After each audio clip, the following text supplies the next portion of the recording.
नमस्कार, मास्टर रेसिपीजमध्ये तुमचं मनापासून स्वागत. मध्यंतरी रत्नागिरीला गेलो होतो. तर इथे रेसिपीज दाखवताना प्रत्येक रेसिपी मला सुचलेली असते किंवा मी घडवलेली असते असं नसतं. मी कुठेतरी पाहिलेली, कोणीतरी सांगितलेली, पुस्तकात लिहिलेली, आजीनी, आत्यानी, मावशीनी सांगितलेली अशा सगळ्या रेसिपीज असतात. तर रत्नागिरीला गेलो असताना एक असं तिथे कॉर्नरला भाजी पकोडे असं याचं दुकान होतं आणि तिथे एक इंटरेस्टिंग चटणीचा प्रकार होता. तर ती चटणी एवढ्या मोठ्या प्रमाणात होती की म्हटलं हे काय करतात. नाही म्हणे ही चटणी तसेच घेऊन जातात लोक आणि ती लाल्याची चटणी म्हणून प्रसिद्ध आहे. खूप वर्षापूर्वीची गोष्ट आहे ती. तर पहिलं म्हटलं लाल्याची चटणी म्हणजे मला वाटलं काही लाल फळ लाल भाजी याची पण लाल्या ह्या त्या दुकानदाराचं नाव होतं. इंटरेस्टिंग चटणीचा प्रकार होता. चला पाहूयात तो चालतो. यासाठी कैरीच्या सीझनमध्येच असते असं ते गावातले लोक म्हणत होते. ठीक आहे भैया.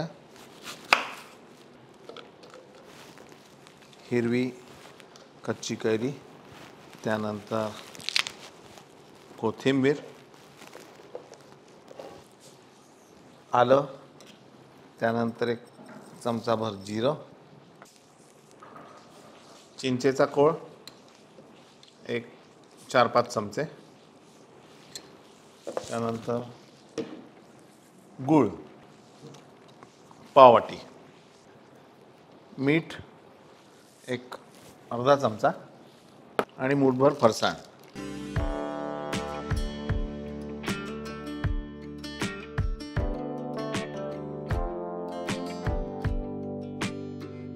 एखादा पदार्थ इंटरेस्टिंग का होतो त्याच्या मागची 2-3 कारणं असतात. आता ही लाल्याची चटणी, एक तर त्या लाल्या नावामुळे ती प्रसिद्ध झाली. दुसरी गोष्ट त्यातले इन्ग्रेडियंट्स खूप इंटरेस्टिंग होती. कैरी होती, त्यानंतर त्याच्यामध्ये चिंच होती, गूळ होतं, जिरं होतं, आलं होतं आणि सगळ्यात मोठा प्रकार म्हणजे फरसाण. आता हे फरसाण का टाकलं असावं? घट्टपणा येण्यासाठी. त्याच्या दुकानात फरसाण अवेलेबल होतं म्हणून. आणि दुसरी गोष्ट कधी कधी असंही झालं असेल की चटणी कमी पडेल बाबा, मग काय टाकू, फरसाण टाकून दे. आंबट गोड पण असतो, त्या चटणीला घाटदारपणा येतो. ही प्रत्येकाची भरपूर कारणं त्याच्या मागे असतात आणि मग अशी ती चटणी किंवा असा पदार्थ प्रसिद्ध होतो.